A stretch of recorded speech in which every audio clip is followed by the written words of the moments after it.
I call my life an improvised life. Improvisation is something Ardean Watts understands better than most. That's what I did as a musician in an earlier phase. That's the essence of jazz, is that you just take a theme and you begin playing with it. His beginning in music was inauspicious at best.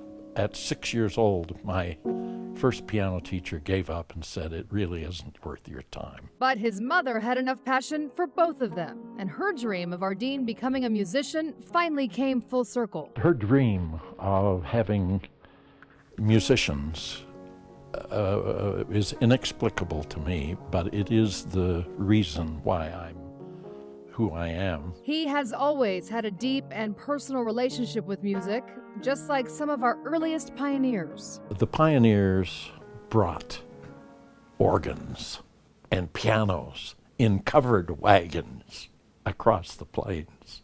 I mean, does that make you weep? Because that was competing with existence itself. Growing up in Idaho Falls, Ardean quickly learned that being a gifted musician was his ticket to a glamorous life. He was the only member of his family to eat out at fancy restaurants, and he had no curfew, the silver lining to local gigs. And when he was 17, he hit teenage nirvana. In high school, some friends and I put together a combo. I mean, this was riotous living. Wonderful. It was around that time and into his tenure as a music major at Brigham Young University that Ardean stumbled upon a realization that would turn his relationship with music into a love affair. My focus was always, is it fun?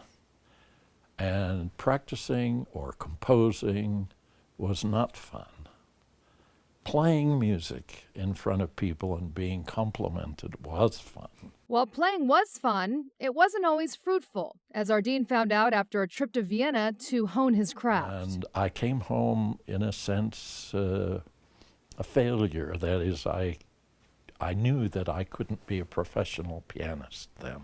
When he arrived back in Salt Lake City in 1954, he met the most influential person in his musical journey, Maurice Abravanel. He was the kind of a teacher who taught so gently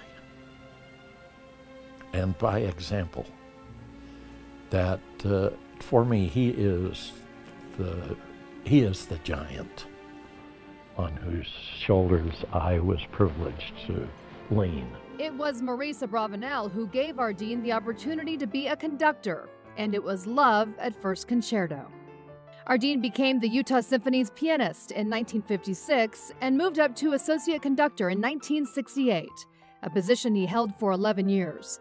After he retired from the symphony, he returned wholeheartedly to teaching, spending 32 years at the University of Utah. And when I taught, I always tried to teach by means of stories. That is, I would make stories up to go with all of the music that I needed to teach. Ardean was also the founding father of the University of Utah Opera, which later became Utah Opera, and was musical director for Ballet West and Pioneer Memorial Theater. He also served as chairman of the Utah Arts Council. During that time, he fought a one-man crusade against federal funding cuts that targeted music and the arts. He held a play-in at the Federal Building. That picture on the wall over there is a picture of my fingers all bandaged up with tape because I was bleeding from playing. In more recent years, Ardean Watts is not a man to sit idle. He started the Mushroom Society of Utah 20 years ago. Why did you do that? Because it was fun. He also nurtures his relationships with his wife Elna, his 8 children, and dozens of grandchildren. Ardean Watts is a man most extraordinary with a curious mind and zest for living this life to the fullest. For this pioneer of progress, his symphony is not nearing the finale, rather it's building to a crescendo as he looks ahead to what is next. The world is so absolutely, wonderfully interesting, horrible, and glorious at the same time. I think I've used my 83 years well,